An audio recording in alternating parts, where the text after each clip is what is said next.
tank leaves the Army barracks, it travels at a speed of 45 miles per hour, decelerating at 11 feet per second squared. As soon as it stops, fires a rocket at a speed of 100 feet per second at an angle of elevation of 20 degrees. The rocket lands on a carrier that was headed directly and in a straight line towards the tank. The carrier was traveling at a constant speed of 15 miles per hour. Determine the distance between the carrier and the barracks at the time of firing. Okay. At the time of firing, right? So it travels and then decelerates, and then as soon as it stops, it fires a rocket. So doesn't it not matter?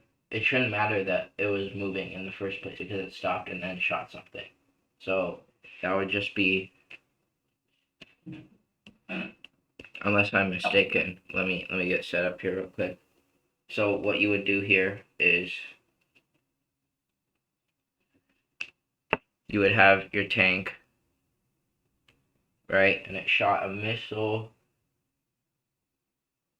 at a speed of 100 feet per second. So 100 feet per second at an angle of 20 degrees. The rocket lands on a carrier that was headed directly and in a straight line towards the tank. Okay, so towards the tank. So we just have to see, so the carrier is over here, right? And it's moving at 15 miles per hour. We can turn that to feet per second later. Right now, all we just have to see is how far away it'll land. So we just need to know this distance. So the missile, okay, so our acceleration in the y is negative 32 feet per second squared. Our velocity then is negative 32t plus c. In this case, c becomes negative 32t plus 100 sine 20 degrees. So then our height in terms of y is negative 16t squared plus 100 sine 20 times t plus c. In this case, c is 0, so I'm just going to erase that. Now, our acceleration on the x, we have none. Our acceleration, or not our acceleration, our velocity on the x is just our initial velocity, which is 100 cosine 20. So then our height on the x, this is kind of intruding on the diagram, but that's fine, cosine 20 times t. So we just want to see how long it takes for it to hit the ground, and then plug that into our height x to see how far it went. So actually, for this problem, could someone get out their calculator and do it? I'm going to go get my calculator real quick so I can do these. I'll be back in like 2 minutes.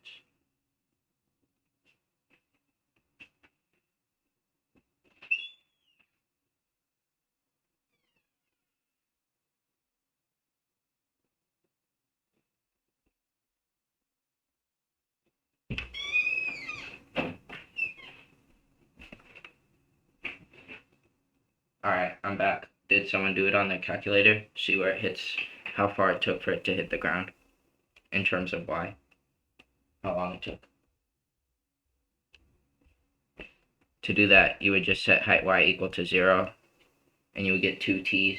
One of them would be t equals 0.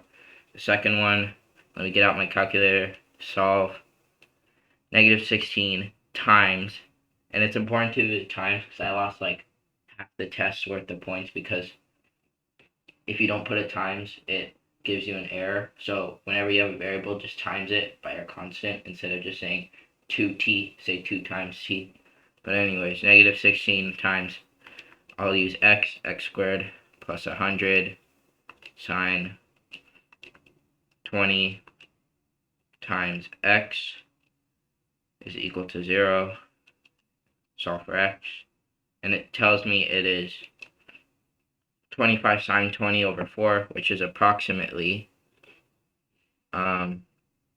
I'll write it around the crater, which is approximately 5.7059.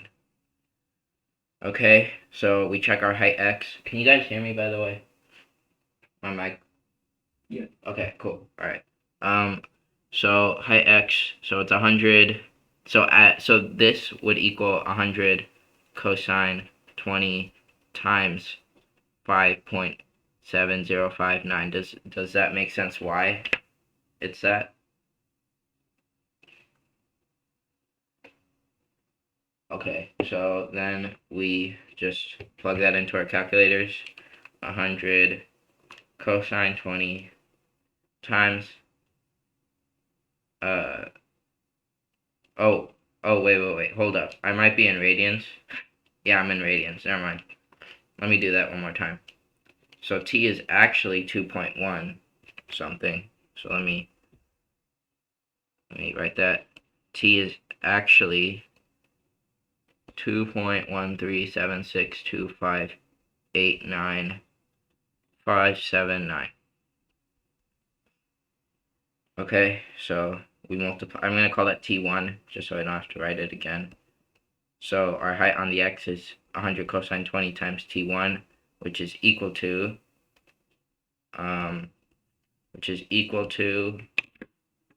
let's see. Yeah. Is that right? I don't know. Yeah. Exactly. Okay, so times 100 cosine 20. Okay, so that means that this distance here is 200.871128.027. So that's this distance, right? And we want to know the distance that it took, the distance that these two guys started out with, I'm assuming, right? Is that what we're doing? The cake leaves it there. You're trying to find The center and the barracks. Okay, so that's why it's important that this is decelerating, right? Okay, so now I get it. All right, so we know that the tank travels at a speed of 45 miles per hour and decreases. So I'll say 45 miles per hour, and it decreases. And let's turn that into feet per second. So 45. The way I do it, since you guys get calculators anyway, I don't remember what he does. I just say 45 times there's 520 or 5,280 feet in a mile. Divide that by 60. Divide it by 60 again. Okay, so that's 66 feet per second, right? And it goes down 11 feet per second squared.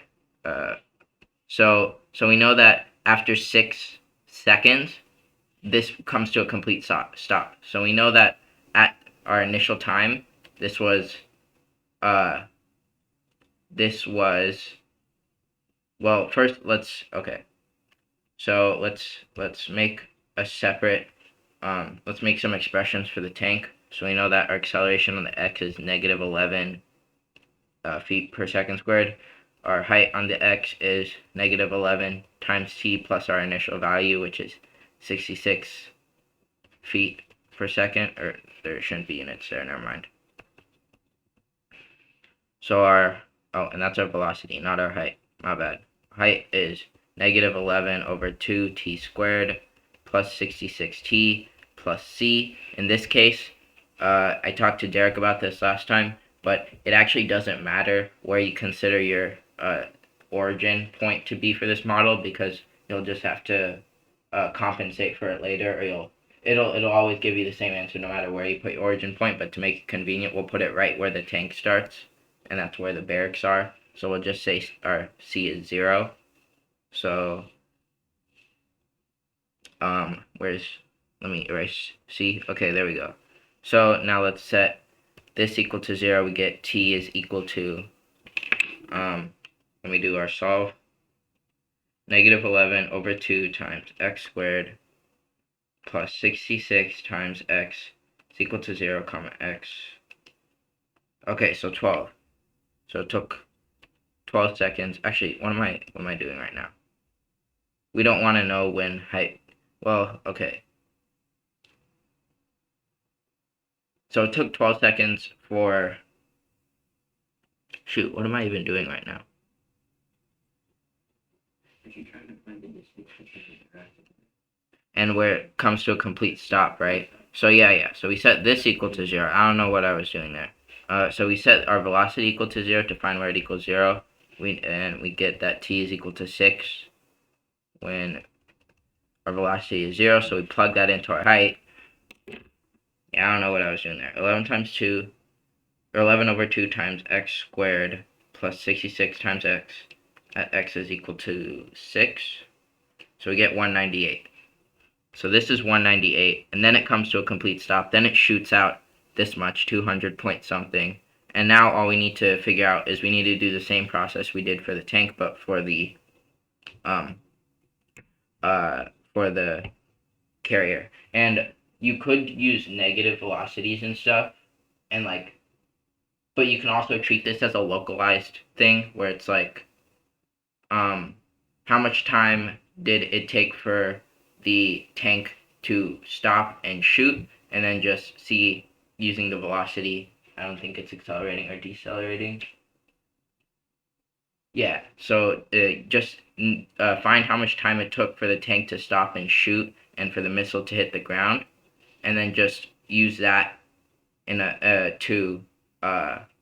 and multiply that by the velocity of your tank in feet per second to get how far away it was. You don't have to make a new model for this. You could, but you don't have to. So it took, what, 6 seconds here? Then it took how many seconds here? 2.13 something?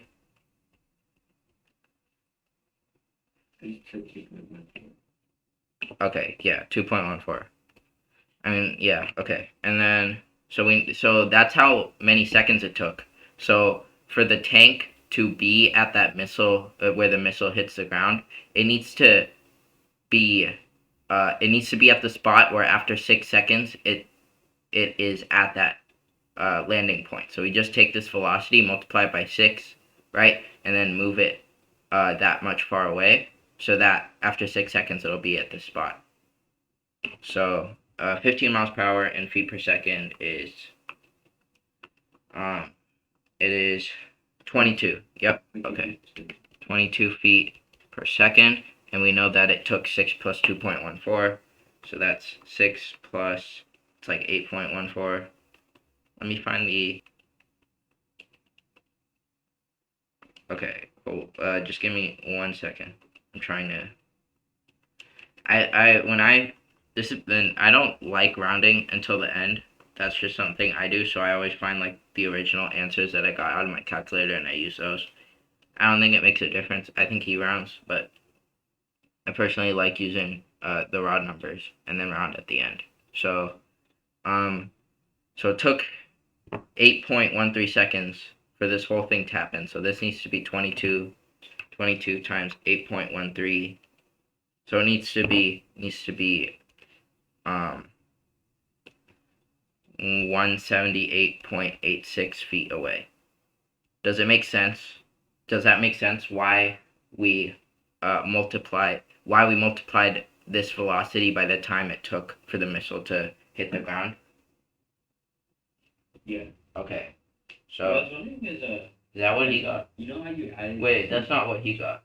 Am I tripping? No, it's because he didn't Oh yeah, I need to add these together. Whoops. Yeah, so 198 plus 200 plus, or 200.87 plus 178.86.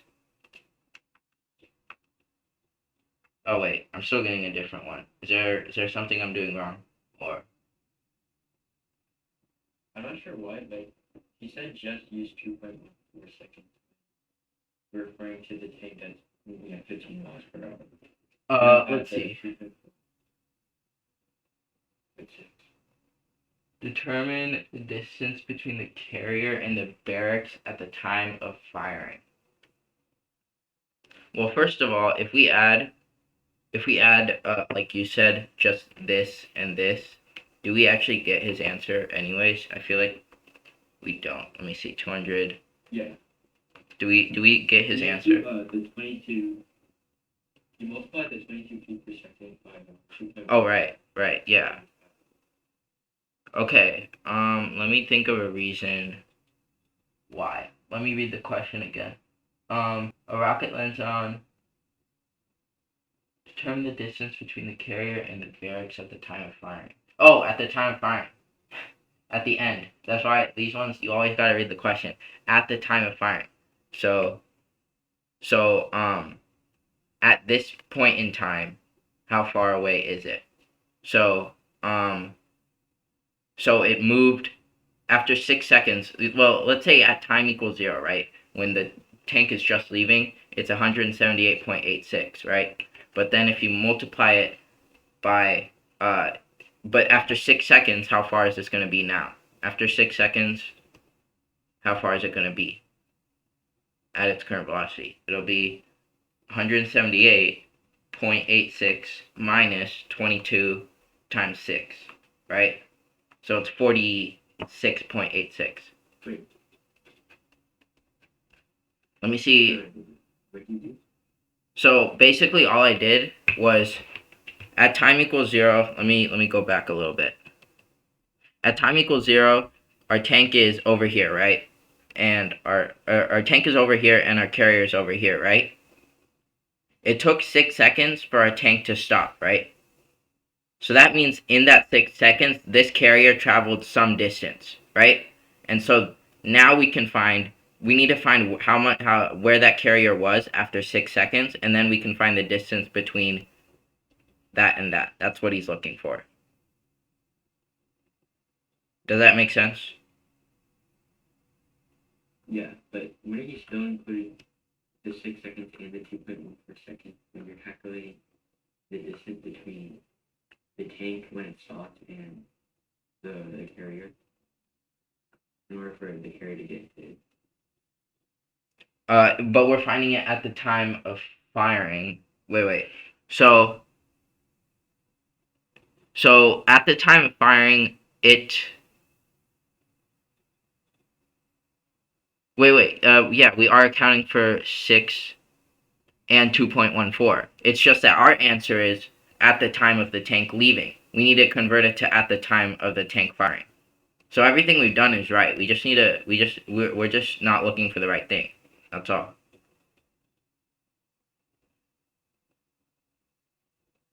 Like, what do you mean by it? Not like So right now, I'm kind of confused. so basically he's saying when time equals 0, when the tank is over here, right? We are right in that the carrier is this much away. It is whatever we got, 700 point something away, or no, 577 point something away. So we're right about that. But what he's asking for is the distance between the carrier and the barracks at the time of this tank firing. So it took 6 seconds for this tank to stop and fire, right? And in that 6 seconds, this carrier moved, right? So at the time of firing, the distance is going to be this. It's not going to be this, what it was at time equals 0. So let me do the computations and let's see if that changes anything. So 6, and just bear with me here. Once I finish the computations, I'll explain why exactly this works. So 6 plus 2 points. So basically so it is 577.73 feet away. Or we can actually just use this number, right? At t equals 0, it is this far away from the point from the impact zone, right? So we need to, after 6 seconds, if this is moving 22 feet per second, after 6 seconds it should be closer to it. It should be over here. So we can just multiply 22 times 6 and subtract that from 178.86. So now, when the tank fires, our carrier is actually 46.86 feet away from the firing zone, or the impact zone. So now if we add 46.86 to all this distance over here, this distance, instead of what we did before, we added this whole distance, right? But if we add these two, or these, we get 46.86 plus 200.87 plus 198, and we get 445. Yeah, so we get what he did. So let me zoom out so I can show you why. Actually, you know what? I'll zoom in. I'll use the same drawing.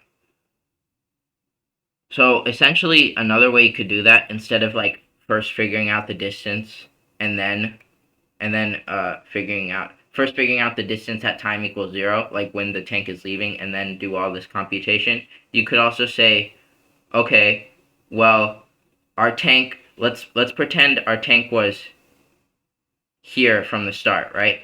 It never moved. Let's pretend that our tank never moved from the start. And if we did that, right, and we just ignored all of this, right, we would get this number, right?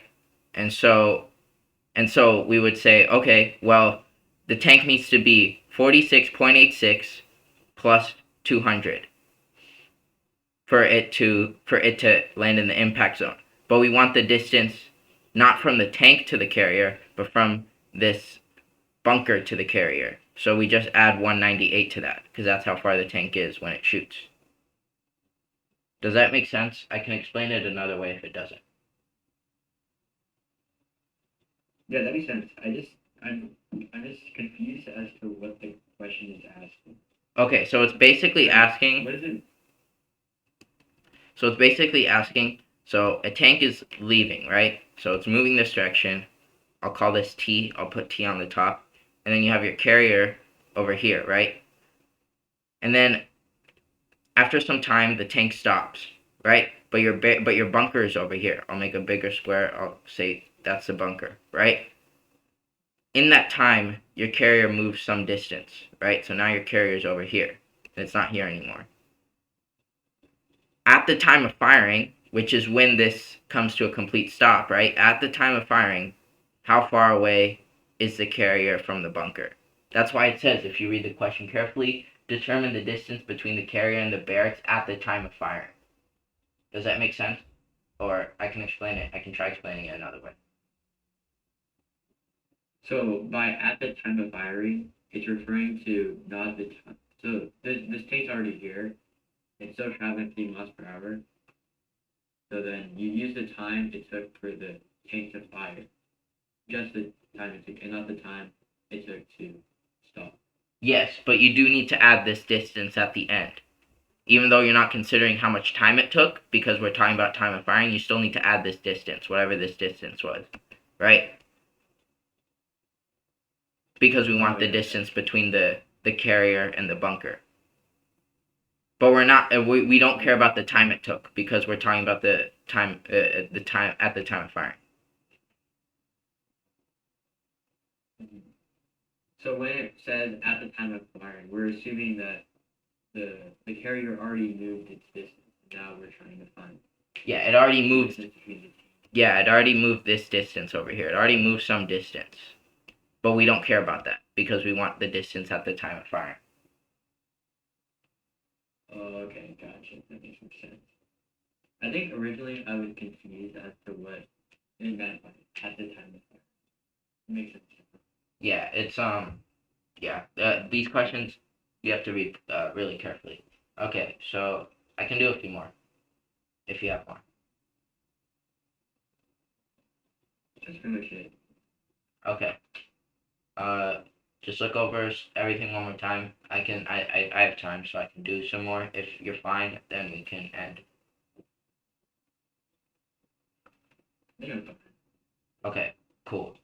All right then. That was a pretty short one. I'll upload it later today, but I don't think you need it. I think you're fine. Okay. Okay, cool. See ya.